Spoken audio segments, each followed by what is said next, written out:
over the last 40, 50 years or so, as we've been working towards how do we make that kind of thinking, just normal everyday thinking for us, that is our tūpuna came and went to places on purpose. Kia ora. I think that's the big one, that we didn't go, and people have probably heard me say this quite a lot of times, our tūpuna didn't go out on a fishing trip and get blown to Aotearoa, and they just happened to be carrying on that fishing trip like kumaras and kiore and kuri and stuff like that. Yeah. Nobody goes on a fishing trip with a whole pile of supplies to go and live somewhere else. Kia ora. So, and it's getting people to think critically about those kind of things, and then our ability to be able to get our wakas out there and start sailing backwards and forwards. Because I know, some of the early voyages we made, people would be on the beach crying their hearts out because they're not sure if they're going to see us again. This is decades ago now, but what we've got now is when we're on the beach preparing to go now, people going, oh, what day will you be up there? Or what day will you get back? So now that thinking's changed. Certainty, excitement. That whole thinking has changed from these people going on a voyage of no return to a voyage that is just what we do. And part of that thinking that we were on voyages of no return stems from the sort of education systems that planted those seeds of doubt in ourselves even. Kia ora. So when I was small, I had to go through a big mindset change too, because when I was little, the only waka that I ever saw were the waka taua down at Rongomaiwahine. Kia ora. I used to sit on them, this is back in the 60s, I'd be sitting on them, tutuing around and thinking, wow, this must be the kind of waka that my ancestors travelled on. Paddled on. Yeah, all that kind of stuff, And so what happens is that because these are the only wakas we see, we sort of create a romantic vision that our tūpuna came here on these elaborately carved waka and all of those kind of things. But we forget the fact that these type of waka and the carvings and everything else that we see on them were developments in the changing art style and the changing culture of people who'd come from the islands. And as they lived here, their sort of material, cultural iconography changed. Kia ora. And so what we see from the 19th century is a huge evolution in the style and the form of art, waka building, whare, all those kind of things. And so, basic techniques and principles of creating these things is the same, but it's the way that they are sort of manifested now are different to what I believed it came from the time of our tūpuna. So it's very hard for people to test themselves in a way that says, actually, what I see now isn't what I think that they saw back then. And that's not actually through colonisation or anything. It's just that that's the way culture, our mai has changed over the centuries to give us.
So if you were from a Mātauranga Māori-centric thinking person, you think, how can I keep this environment here so that these fish and these tuna and whatever's, the karawaka and whatever's in these waterways, how will they survive? This is how they will survive. We won't touch that environment because they're safe in there. Fish like cover, né? But if you come from a worldview that says, hey, I'm the boss here, and this blimmin' waterway, you know, it's causing flooding in our area here, right? So what we're going to do is they look ugly, those trees and all that rubbish around these corners. We're going to clear them out. They're going to chop these trees down and, we're going to stop this flooding. I think we straighten the awa up, put a straight line through. They do that in Auckland. Engineers with 3 PhDs do things like that. No? And I stand there and they're celebrating, and I go, come from a different worldview, you see. Because when I look at it, I say, you've just destroyed an ecosystem. Yeah? So, te rā te ahua te worldview rā, ne? It drives you to do certain things. So, the doctrine of discovery itself is a concept, an international law concept, and it's also a social concept. So these things are built upon these premises from way back in the 14 and 1500s. And back then, a lot of the laws came out of the Vatican, called papal bulls. One of those early bulls was in the 1450s, and that gave the King of Portugal the right to move into North Africa and West Africa, to take their lands, to take their riches, their resources, and claim them for yourself. And the wording in that law was very specific. You had the right to commit them to perpetual servitude, turning them into slaves. And in fact, it's not just your right to convert them, and if you cannot convert them, to kill them. It's actually your good Christian duty. Ko hikurangi te maunga, ko waiapu te awa, ko Ngāti Porou te iwi, o te whānau a karuwai, te hapu, ko tīnangata tōku ingoa. My earliest memories are actually just around the corner from here in a little place called Tapapauri. I would spend a lot of time with my father's side of the whānau further along up the coast. We moved around a lot, and we're a part of that story of displacement. So we were moved on to Auckland, spent time in Australia. Moving around was actually very easy for me. My first time over to Britain, I was 16. I wound up living there for some time, and I worked a multitude of jobs. I was a grouse beater for the royal family on Balmoral Estate, no less. And I don't think at any time during that was I fully aware of the fact that I was in the belly of the colonial beast. I remember when we were grouse beating for the royal family, I particularly asked for our land back. My consciousness took a huge step forward when I went to university and started to learn about the injustice that we had come from, and to understand the pathway of our people that sits in our bones and still determines our pathway one way or another. We've been very slow to awaken to the story of the doctrine of discovery, and a part of that is New Zealand's tendency to believe in our own racial harmony. And so we have steadfastly denied our discovery doctrine story. Meeting other Indigenous peoples and hearing about their story, and then realising that happened to us, and that's happening to us. And then I heard about fantastic leadership by the likes of Matua Moana Jackson, who, guided discussions about the doctrine of discovery and its impacts upon our lands and our bodies at the United Nations.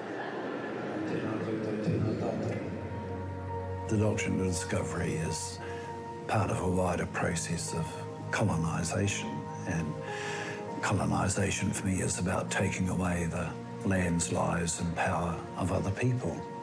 And Cook's proclamation of discovery was part of that process. It didn't start with Cook. It hasn't ended in 2019.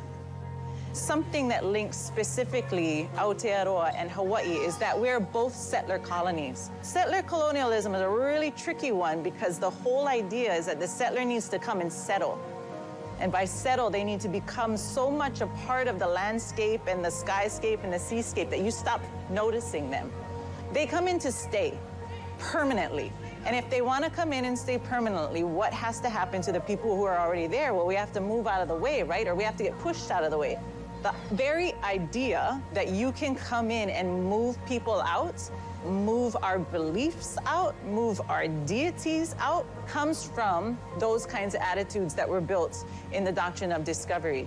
It felt lighter to share that story with Emalani and to share that story with Hawaii, with our Hawaii relations. It feels lighter to know, I think for anybody to know that you're not going through something by yourself. And so in that sense, I think when we share our stories of the doctrine of discovery with our Indigenous brothers and sisters, it's like sharing the load.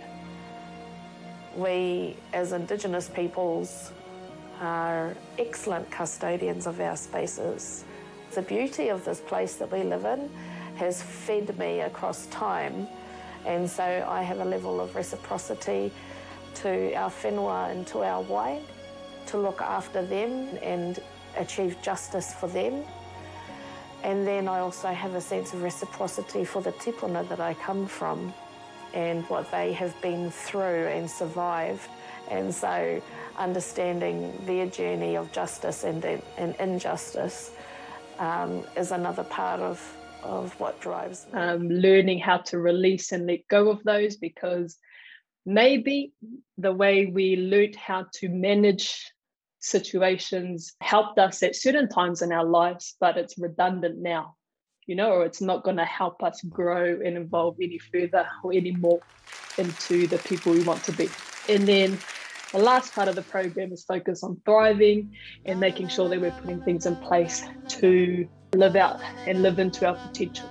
Quickly in the chat, I'd be keen to see if any of these pop out to you at this point in time. So you can either note that down on your pen and paper or add it into our thread. Pai, keep sending those through. And before we get into the mahi for tonight, I want you to write down the following sentences. I deserve a great life. And then number 2, I'm worthy of the things, the relationships, the opportunities and experiences that I want or that I dream about. And as you're writing, so we're going to revisit this later, but I just want you to be aware of what your mind started telling you. So if you're like, I deserve a great life, it's like, ugh, yeah, sure I do. Or it's like, heck yeah, I do. You know, just become aware of what your inner voice is telling you as you write these 2 things down. Kapai, so I deserve a great life.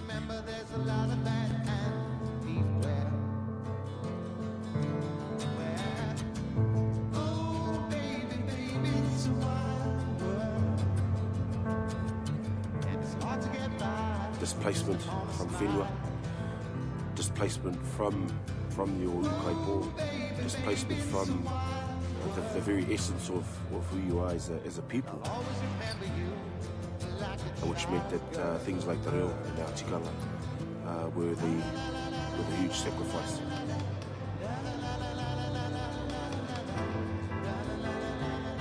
Ka hua mai te kāwanatanga Pākehā I konei, ka tipu mai reira te tai hie kia mate, te tangata e kia nei Māori. They're determined to fight, and we must treat them as a species of savage beasts, which must be exterminated to render the colonisation of New Zealand possible. That comes with all the other things. diseases and language shift, culture shift, resource challenges, and ultimately some fighting.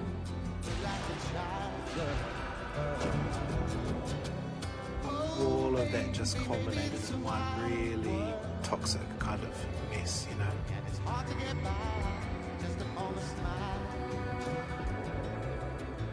Pākehā society starts to purport and present Māori as being lesser than, and having that kind of portrayal around the savage, around the Neolithic culture, around, you know, living in the mud hut, starts to emerge as a power play that starts to render not only the people but their language is also being inferior. We were taught that everything we were doing was bad and everything they were doing was good, that white was right. I'm just going to be frank. This is not a racist talk, this is just what it is. This is the reality.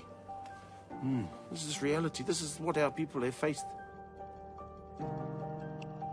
I reira mutu ai te tahuri te Pākehā ki te ako I te reo Māori ki anoho ko te reo Pākehā anake tō rātou reo. Previously, we have been operating on the basis of what has been called Game A, which is that Māori people will work according to the values and needs of Pākehā society, that we will allow them to make decisions for us, and that we will be complacent and compliant and accommodating to their interests. We are now moving out of that stage after 142 years, and what we are now seeking is a measure of self-determination, where Māori people themselves set the limits and objectives, and so that our needs and aspirations are fulfilled, and that Pākehās can really get in behind Māori people to ensure that this happens. Of course, that's... Atua is the Māori word for God. Well, that's how it became known as God, because I think the early writers that came with the colonials were searching for a word to line up with some of the Māori thinking. And of course, this is where we have to deal with what we have to deal with today, is gods. But we don't use atua, we use gods. When in fact, atua is the power and the energy from beyond. Atua. And to refer to them as gods sometimes changes that thinking in the minds of people. For us, atua is the term, and it simply means beyond. And so, te reo Māori, Yahumai I ngā atua o te pō, came from atua, came from life principle itself. And ko te puakau ko tapu I tokau o te matoe o te rangi, tēnei hoki rā te take ro. So we're embracing the idea, the principle of life, principle of law. This is the root, the very root of humanity.